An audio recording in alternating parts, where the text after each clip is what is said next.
Okay, so welcome back. That inevitable 4 o'clock on the second day thinning thing has happened slightly, which means we're even more delighted than we would otherwise be to have those of you who are in the room. Thank you very much.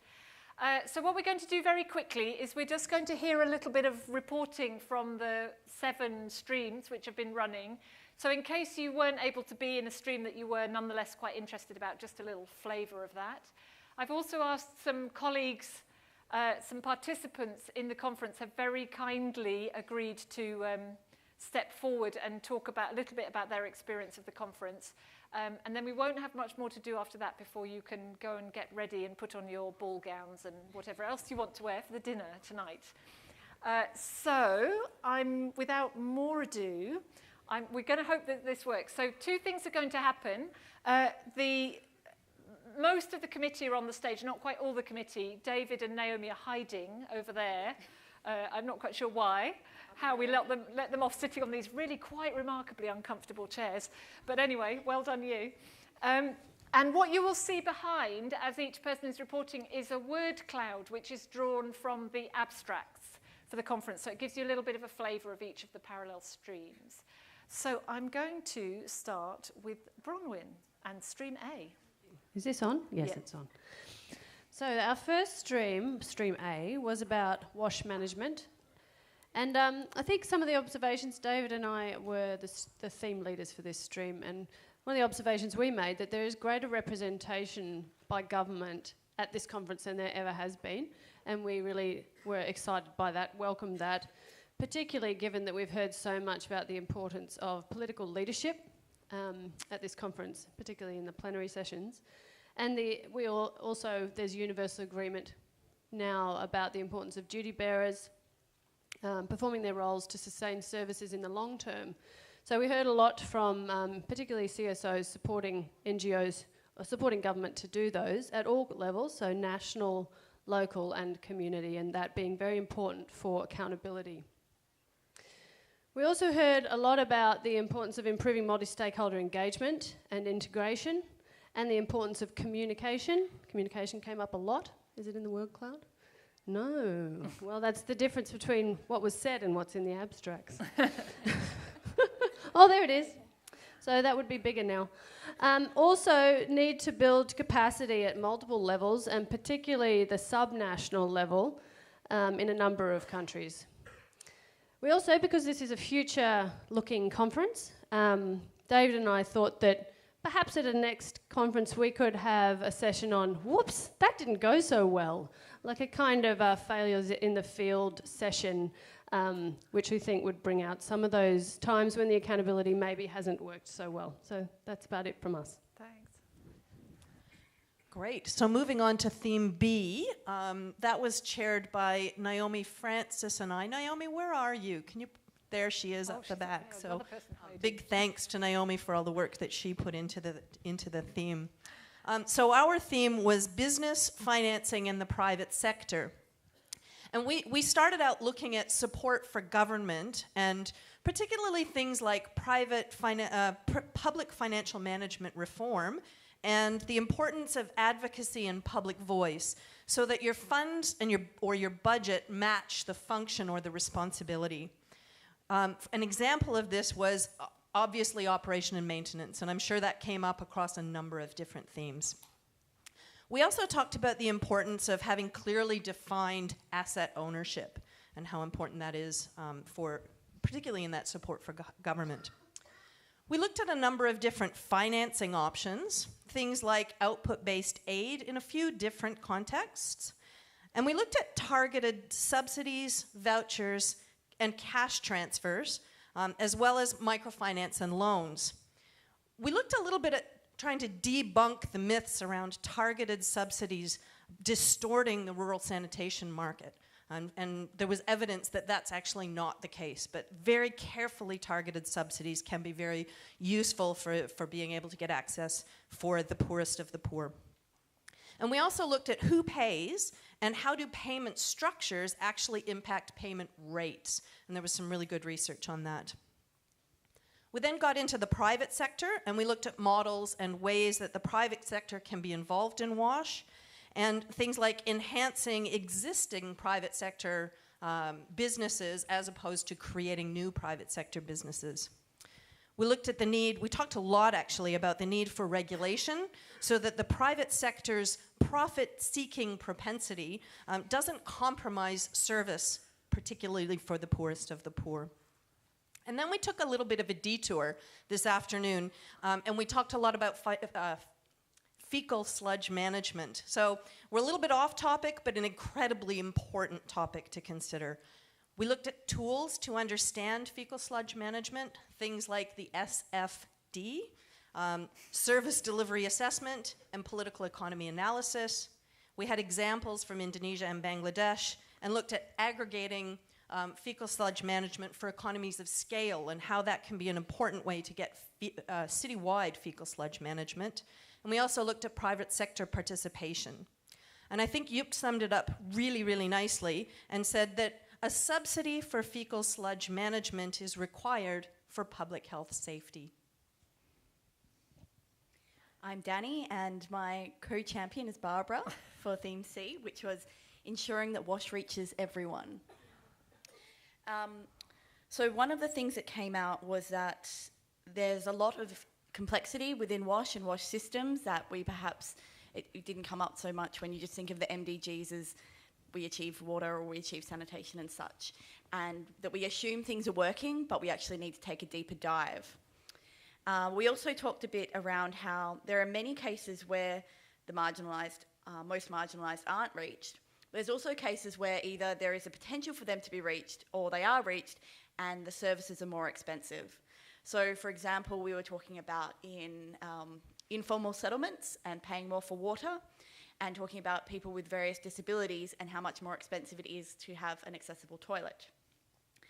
And I came up with 4 different ways that it seems we talked about how to improve service and affordability. First of all was that we need to have a good understanding of both the qualitative and the quantitative in all of our projects. So, you know, we do need to know how many toilets have been built and all that sort of thing, but we also need to get an understanding of what worked and didn't work for the individuals involved. We need to collaborate across the enabling environment. So yes, of course, government agencies, but also looking at NGOs, the private sector, and even academia. We need to learn to be more reflexive. In Australia, the saying would be we need to, you know, stop flogging a dead horse. Like if something's not working, rethink it and save it before it's too late, and learn from not only our own projects, but those of people around us. And particularly came out in the people with disability session was we need to work on involving users in the design of both processes and technical designs, and then hopefully we'll have more of a chance that it will work out better in the end. Thank you. My name is Gabrielle, and I was one of the theme champions for moving WASH beyond households, along with Regina and Mike Puste from World Vision. Within this conference, healthcare facilities was front and centre of 2 of the 4 sessions focused on this, looking at monitoring the issues of health leadership, how do we embed this issue within health institutions, the links between maternal and neonatal mortality, and also the links between the household and the community setting. Today we had a session focused on improving WASH in schools practice, and the Fit for Schools program gave us the slogan for it: simple, scalable, sustainable systems thinking. We also look at the processes for using the evidence to improve the process and the idea of benchmarking and incremental progress. And finally, this afternoon session we had one dedicated to menstrual hygiene management practice. And that was really, the talk was around the gaining momentum for that. How do we move from piloting to scale? The research that is increasingly coming out on this topic, and also the role of the private sector within this. Thank you. You keep hold of that. That's yours.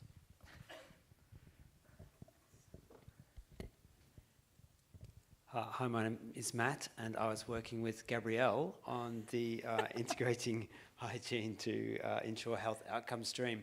And I was a bit concerned after Gabrielle did the first session there. Very, very strong response. The next session, many fewer people came. I thought there might be a lack of sustainability in the interest of hygiene. But we finished strongly, I'm glad to say. And thank you to all the speakers who contributed to that stream. I think the main thing that came out of it for me were the extent of the challenges there. I think compared to some of the other elements of WASH that we work on, there's still a lot of challenges we're facing in hygiene. And the first session looked at design, demonstrated that we've come a long way from when I first started working in WASH and people equated to hygiene to IEC materials. There's now such a greater desire to understand what motivates people to take action, and a range of frameworks were presented to us to help us think through those kinds of issues. The next session looked more at practical approaches, and it added to the challenge in the sense of saying, okay, if we might have design a program and to look at these motivations, but if each context is slightly different, we need to understand in each context how we're going to apply these ideas. And I think the other thing that came out of those sessions was looking at how do we measure this, our effectiveness, particularly when it comes to hygiene promotion.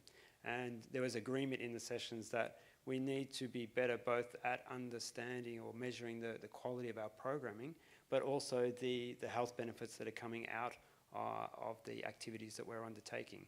And we need to get the balance right around that, around doing work, but also being able to demonstrate that it has an effect.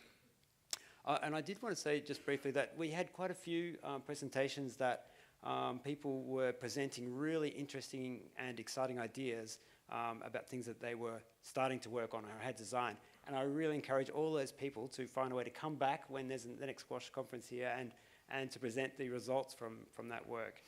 And in our last session, we moved on to looking at nutrition and WASH. And the big challenge that came out of that session, I think, was saying, how do we do this with quality? So we know, I do a lot of work in sanitation programs, and we know it's really hard just to do a good sanitation program.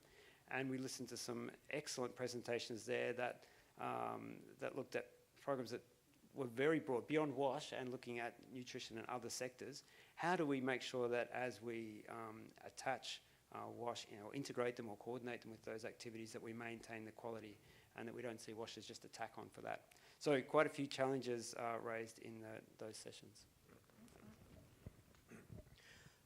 Thanks, Matt. My name is Marcus, and I've shared this theme with Naomi Carrard and Regina here. So the theme was WASH and water security. So it was a theme that illustrates the WASH Futures overall theme of the conference, which is around bringing together what we've done as individual organisation, governments on water and sanitation, or WASH, and now integrating that with the wider world of water, both the surface water and groundwater. There were some comments obtained around community participation, and particularly how important it is that local problems need local solutions, so that local problems, we need information analysis at the local level and community engagement.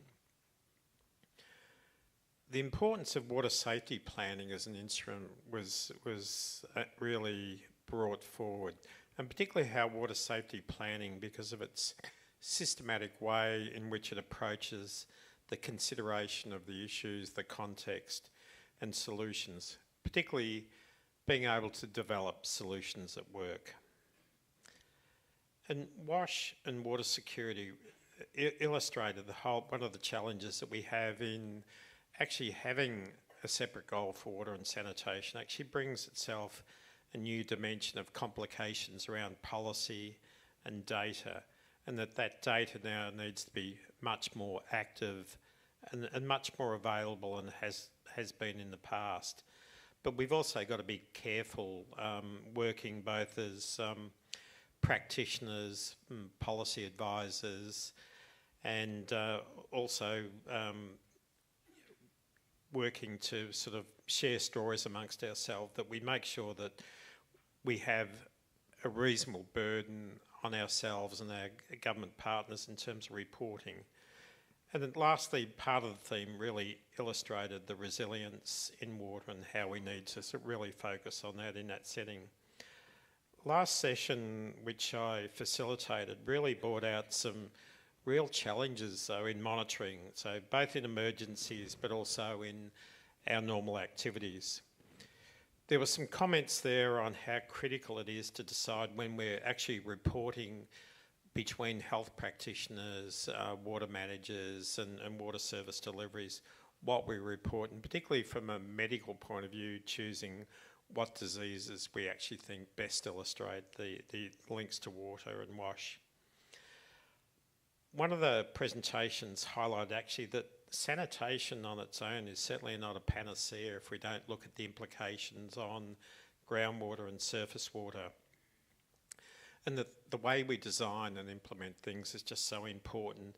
And again, it just illustrates the links that water has, both from an environmental perspective, but also from a service delivery perspective. And we're able to also touch on building back better, particularly in emergencies, how important it is going forward that we don't just, if there is a situation like a cyclone or a flood, that we always plan to build back better and certainly build sustainability into our systems going forward.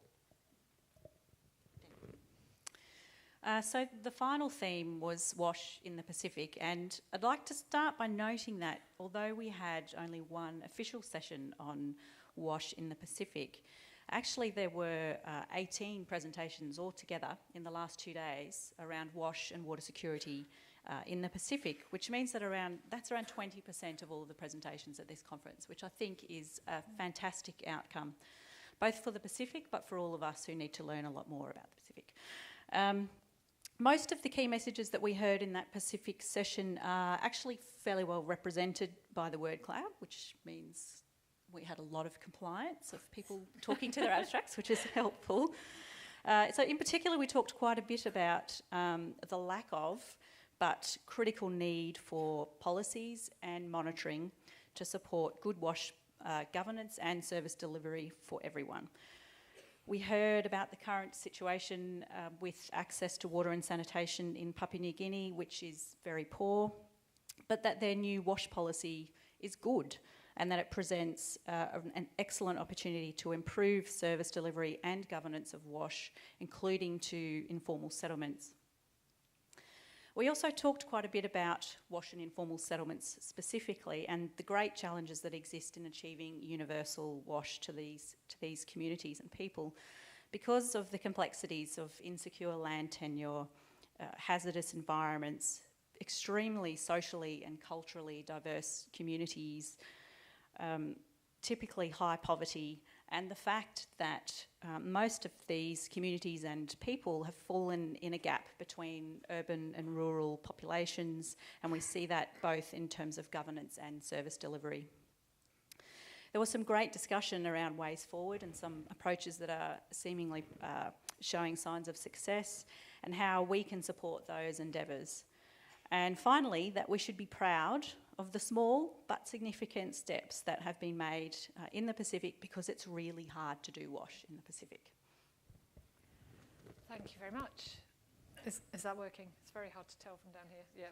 Yeah. Okay, so thank you very much to our fabulous rapporteurs here. Now, these are the guys that get all the glory, but of course we should also, I think, thank the very noble people, most of whom are personally known to us and were encouraged to volunteer to act as rapporteurs in the various sessions. So if you were a rapporteur in a session, could you just stand up and, or a facilitator? Let's just ask for everybody who is a rapporteur or a facilitator in one of those sessions.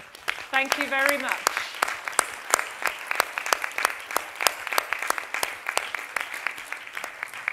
And you know how this works. The next time you're organising a conference, you know, here we are. This is what they all look like. I put them up here so you'd recognise them, so you know what to do next time.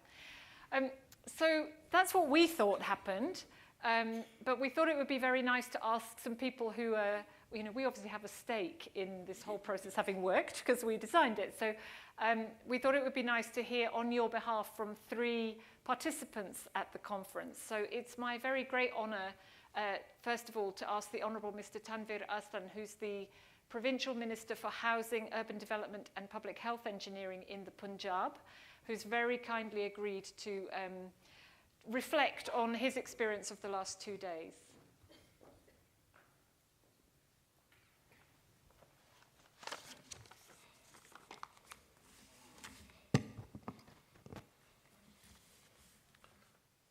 Bismillahir Rahmanir Rahim.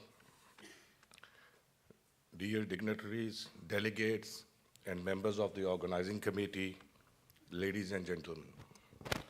First of all, I would like to thank Barbara and the committee for giving me an opportunity to speak a few words on the closing of this conference. As the minister responsible for water supply and sanitation in Punjab province, Pakistan, I often attend conferences like this one. I usually find that they provide an opportunity to consider both the success and challenges in WASH, and they offer a platform to build networks across practitioners and policymakers from civil society, governments, and private sector. Over the last 2 days of the WASH Future Conference has done exactly this, and I have found many of the things discussed at this meeting both interesting and relevant to the work of my department. This conference has provided me with a clear understanding that the ambitious targets set under the Sustainable Development Goals can and indeed must be achieved. For us in Punjab is a province of Pakistan. For us in Punjab, the scale of this challenge is significant. My province has a population of 100 million, and although we have made good progress and now have access to drinking water at 94% and sanitation at 72%, it is clear that extending these services to the remaining population can only be achieved if we, government, civil society, donors, and the private sectors provide a supportive, enabling environment, redouble our commitment to delivering WASH, and incorporate an understanding of wider water and sanitation system into our efforts to improve WASH services. To this end, I am happy to say that Government of Punjab has declared its target to become ODF by 2018 and has developed a range of WASH sector policies at the national and provincial level to support achievement of this ambitious goal. Many of the things we have been discussing over the last 2 days, strengthening WASH governance, integrating water resources management, finding innovative ways to engage with private sector, and ensuring that equity is built into all programs will be relevant and important in reaching our 2018 target. I am pleased to have been able to learn about current practice and emerging research in these and other areas, and to listen to informed and passionate keynote speakers talking about the challenges and opportunities that lie ahead for all of us involved in the WASH sector. Finally, I would like to thank Plan International for providing me the opportunity to participate in this 2-day learning event and extend my good wishes to the delegates taking part in the training events over the remainder of the week, and wish you all a very productive and interesting discussions. Thank you. Thank you very much.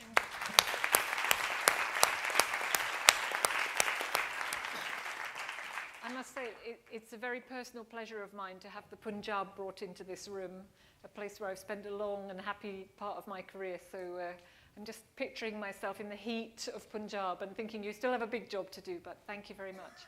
So from the Punjab to Timor, very kindly, Mr. Justino da Silva has volunteered to give us a few reflections. Justino works for WaterAid in Timor, and we'll come with perhaps, as you mentioned, there's a partnership challenge here, and to some extent, Justino is representing the CSO voice. Thank you very much, Professor Barbara. Distinguished ladies and gentlemen, my reflection for today's conference is I think this is a very, very important event. It's not because now I'm standing up in the podium, but I think it's because of what happened in during these 2 days. What I observed that as a part of my learning is, but this forum is bringing very huge experience from every organization, every people, so together here, and then sharing the experience is a part of the learning. So I think this is just very, very important that I got from this event. And the second one is about, I like that the peoples we are here is not only accept the world mechanism already established, but we questioning what happened in the world. It's like yesterday's debates. I think people questioning is about SDG. I think that's the good things that we are recognized that something's happened. The decision that happened is not everything is good, but something's also need to reflect. And this forum is, I think, the good reflection. That's what I saw from this event. The second one is the third one is about building network. I saw that the worst expertise, academic, so coming together, and then to sharing experience. This is very, very important that we have learned from this event, and the practitioner. So the last one is about, I saw that not only sharing the experience, not only building network, but also it's like to think about the global action. So I hope that this is part of the building network, and also to have a relationship to have a global action, and to achieve the everyone everywhere. Thank you very much.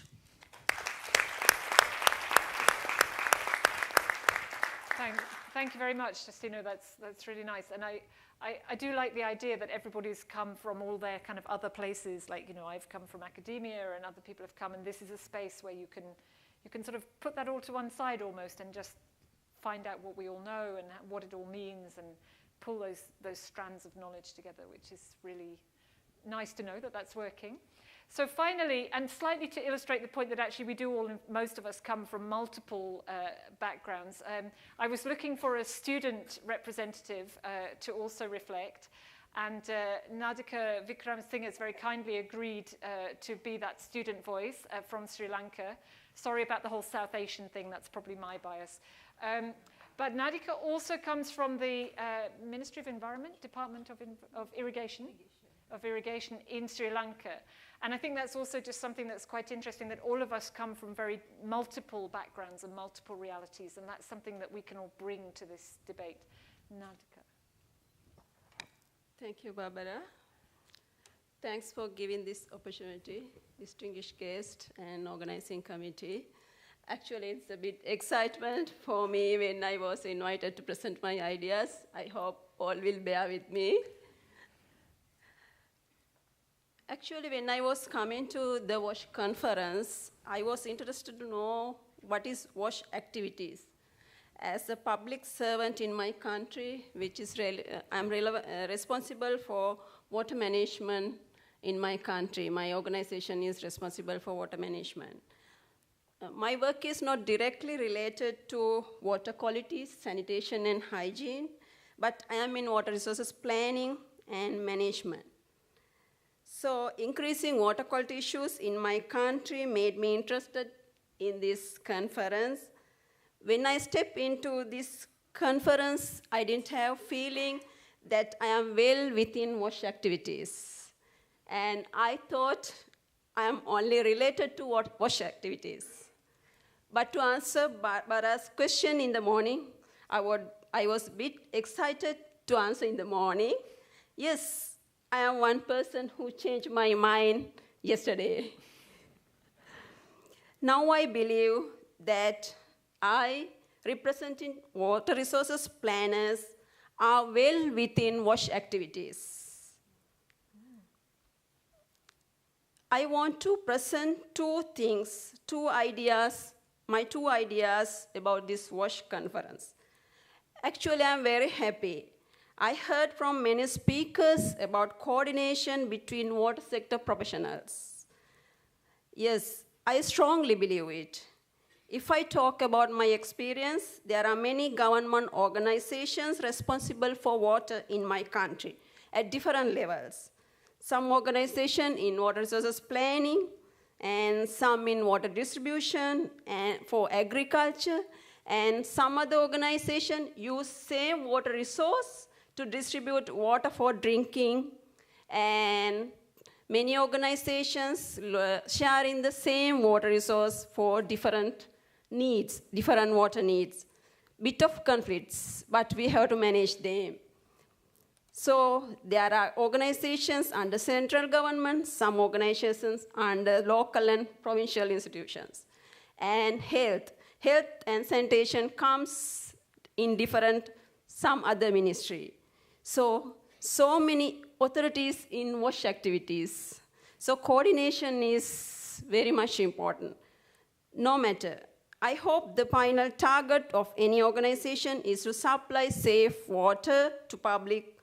So we need common platform to discuss WASH matters, which is not really developed and activated so far in my country.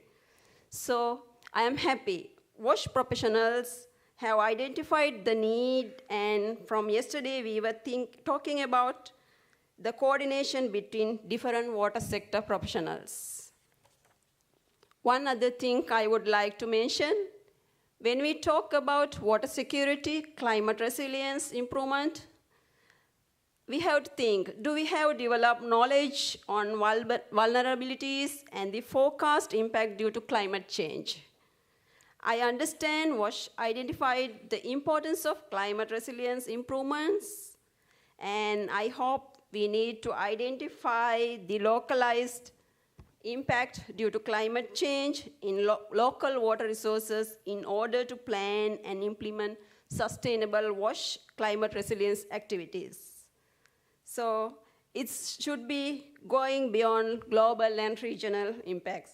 So I wish WASH will improve its capacity to develop strategies in this area in order to ensure water security for all in 2030. So I am happy I have learned many things in this WASH conference. I heard about different WASH activities in different countries, policies, data handling, climate resilience activities. I hope this knowledge sharing is fantastic. I believe all the participants like me, they will go back to their countries with new knowledge, put into their thinking. I wish all the success in WASH activities and WASH conference and training activities 2016. Thank you.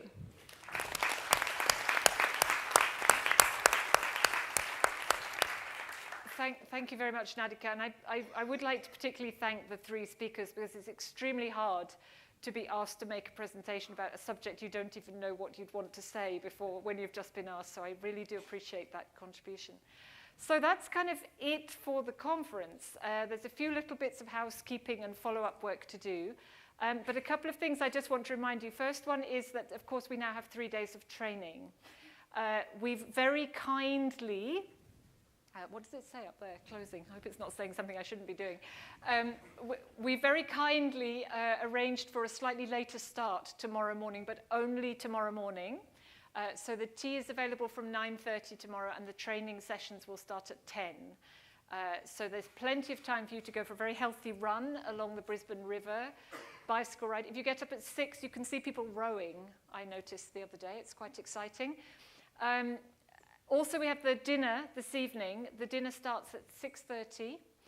It's in this building, but it's on the mezzanine floor. We've arranged this so that basically only the most intelligent people will get to the dinner, because it's extremely difficult. So basically, you need to go on this floor, come out through this door, turn to your left, walk as far as you can walk in this enormous building, staying on the same floor until you come to an area which looks like the departure lounge of an airport. And there's a large escalator which goes down. And if you go down, you'll find yourself on the yellow level. It's very exciting. And essentially behind you will be the room where the dinner is. You have to sort of walk around behind the escalators. If we never see you again, we're really sorry. And we will apologize to your organizations. I'm sorry about that. It's very sad. We can offer you lots of, it's an excellent dinner, lots of entertainment. Marcus and I are going to preside over some prize giving, and we'd really appreciate if we encourage you to come to support our prize winners. We'll be announcing the winners of the Poster Award, the Student Big Ideas Award, and the Innovation Prize. So we'd very much appreciate having your company there. Last thing I'm going to say, and then I'm going to really be quiet for another 2 years until the next conference. I just want to say very personally, it's an absolute pleasure to work with this committee and the members of the committee who hide in the stalls there. They're grinning sheepishly. And Naomi, who's up there somewhere, I seem to remember. Yeah. Oh, she's really hiding.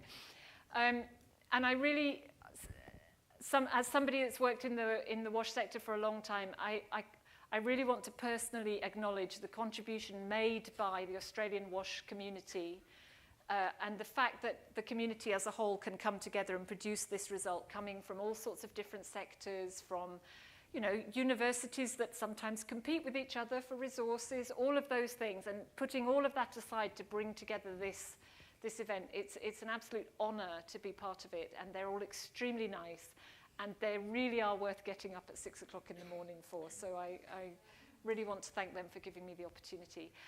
I am now going to hand over control of the entire proceedings to Marcus Howard.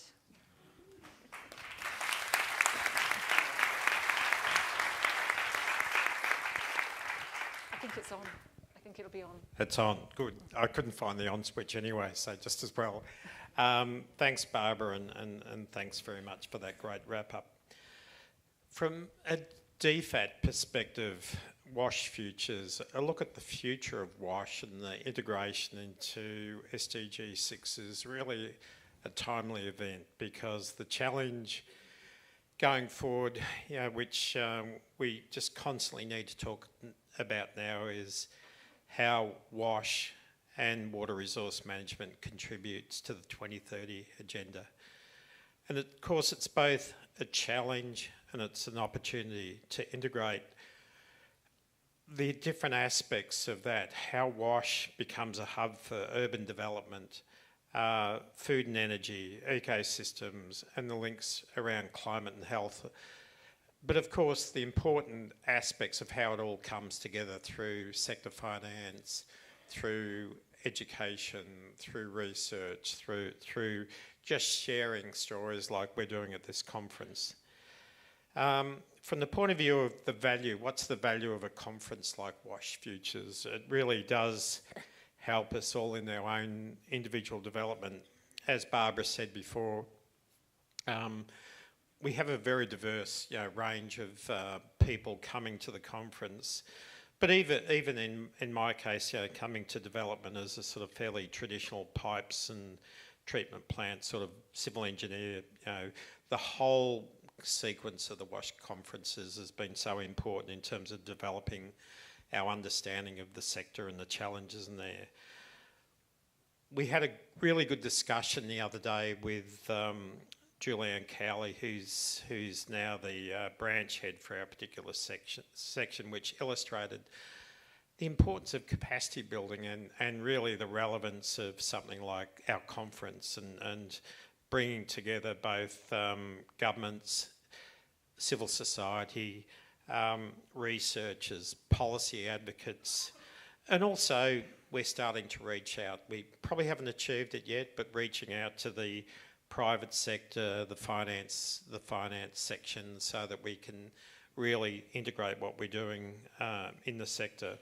So just like to sort of emphasise that it's WASH Futures from a DFAT perspective is such an important part in terms of communicating with the WASH reference group, with our government partners, and through being able to highlight the excellent sort of research and innovation that's actually been done both in academic areas but also in program areas. And as a result, all of our behaviours will change, and I think we'll all be improved as a result of a conference like this, and it'll help really improve the way we're working towards that 2030 agenda. So on that note, DFAT really does appreciate everyone coming to the conference, really participating, and the work that's been done putting it together. So I'll just hand over now to Anne and Regina. Thank you. To Regina. Thank you.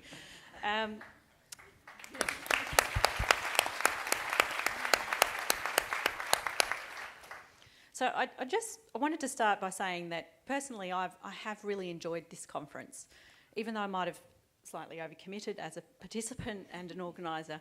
And so I really do want to say some thank yous to the people that have made this conference a great experience for me and hopefully for all of you also. I want to reiterate Barbara's thank you to the committee. You are an absolutely fantastic group of people that have made a fantastic and significant contribution to this conference, and I think that the awesome program is in large part because of the big effort from the committee. So thank you to the committee again. To all the colleagues in the room here, thank you for not just turning up. Thank you for turning up, but thank you for also being here with such great enthusiasm to share ideas openly and honestly. And I personally think we've had a great program. Maybe I'm a little biased, but I think it's been a really great program. And that, of course, is because you here have made the effort to prepare fantastic presentations and fantastic posters and to share that information openly with everyone here. So thank you to all of you, and I'd like everyone to clap yourself.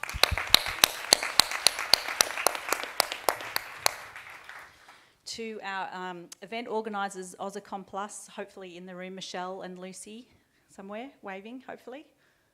Maybe still manning the front desk, which is really quite sad. Thank you for ensuring there was a way for all of these fantastic participants to contribute to the program and to register to be here, and for organising what I realise now is a ridiculously large number of details to involved in running a conference. So thank you, Aussicom Plus. And also to the Convention Centre for providing us with a great venue and great food to come together.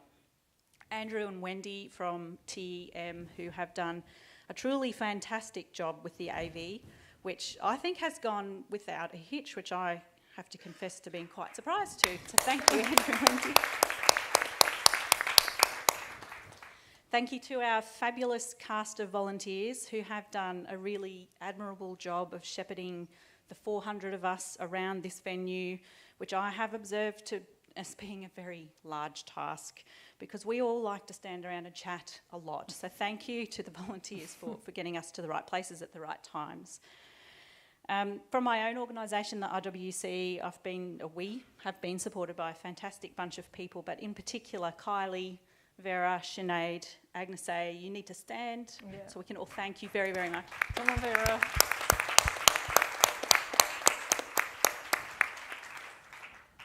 Barbara, I cannot even begin to describe how thankful I am that you are such a fabulous facilitator and willing to generously give up your time to trek here to Brisbane to ensure that we all get the most from this opportunity. And you do that with great organisation, grace and good humour. So from all of us here, thank you very much, Barbara. Oh, thank you. Thank you. Thank you.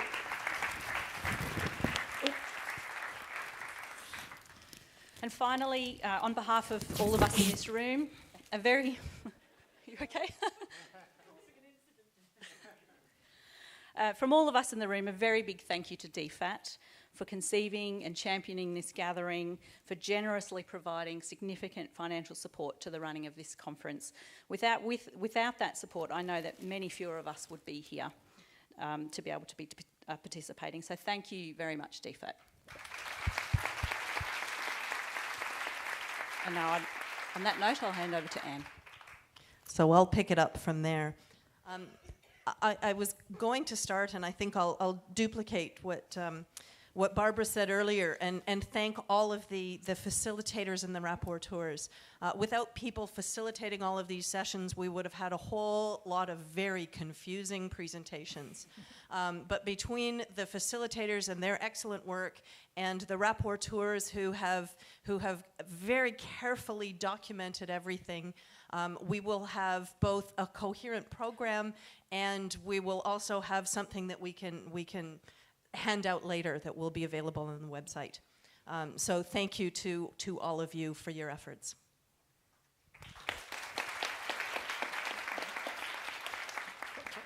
I want to thank all of the people who've been involved in the awards. As I think Barbara said, we've got 3 awards.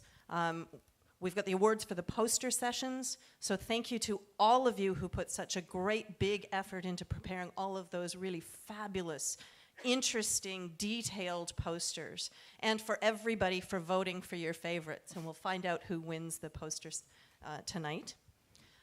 Thank you also to those who conceived and organized the Big Ideas Award for the students, and to the students who submitted your nominations, because it's really wonderful that we've got this opportunity to sort of recognize our students and the contributions that you're making to the sector.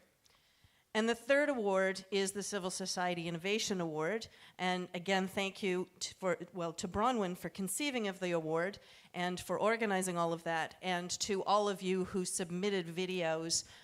They were absolutely fantastic. And again, we'll find out a little bit later on what the outcomes of that is. So thank you to everybody for your award submissions.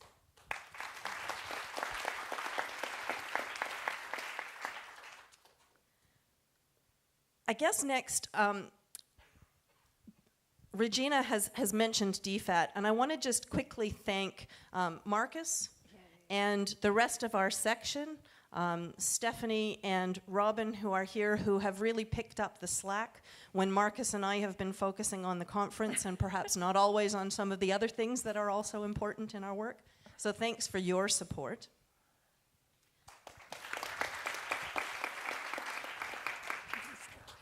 Yesterday, Julianne Cowley started out talking about the importance of partnership. And I think Marcus mentioned the importance of the WASH reference group, but I think this is such a great example of what's different about the WASH sector. Right from the time when the WASH reference group came together, we saw that there's a cohesiveness in the sector, and there's a commonality. Even where we don't necessarily agree, there's a willingness to work together and to share and cooperate that is extremely rare, and we don't see that in other sections. Across DFAT, we have other sectors asking us, how do you do that? How do you have such a good relationship? And the only answer that we have is because of the strength and the congeniality and the willingness to work together of the sector. It's nothing to do with us. So thank you to the WASH reference group for all of the work that you do, and particularly for the work that you've done to contribute to the conference.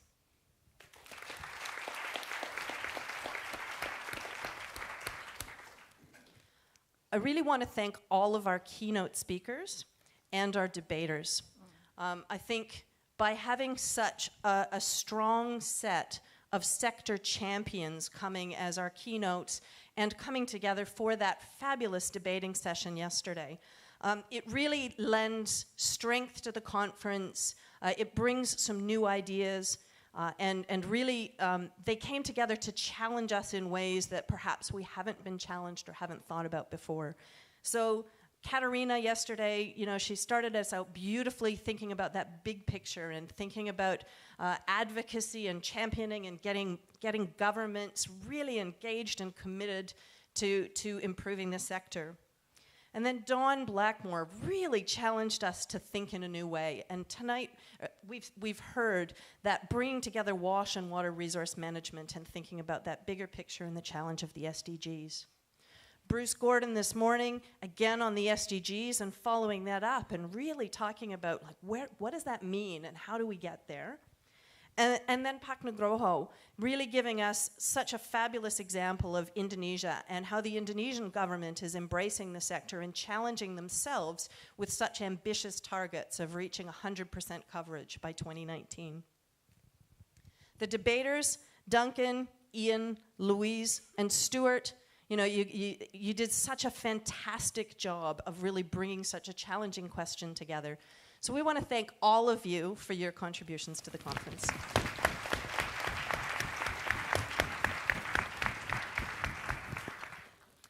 And finally, the International Water Center.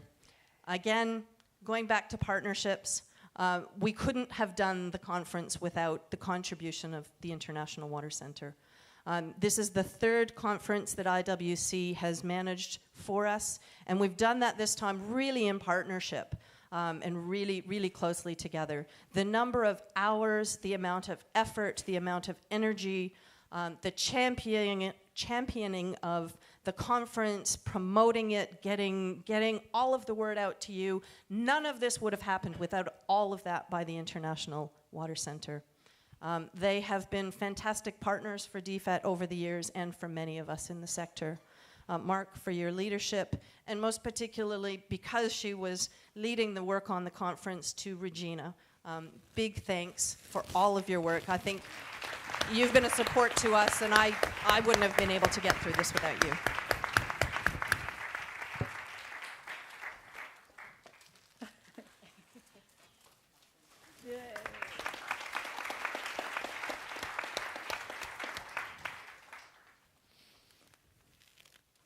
I think you can close. Well, again, thanks everyone. You need the microphone. It is on. It's all right. Again, thank you. Just the wrap up of the 2 days of the conference. It's just gone so fast. It really has. You know, from yesterday morning start to this afternoon with a conclusion. But we are looking forward to the next 3 days of the training, where we, perhaps in a more relaxed way, we can actually share stories and really sort of learn a little bit more about our sector, but a lot more about each other. So look forward to seeing you over the next 3 days. Thank you.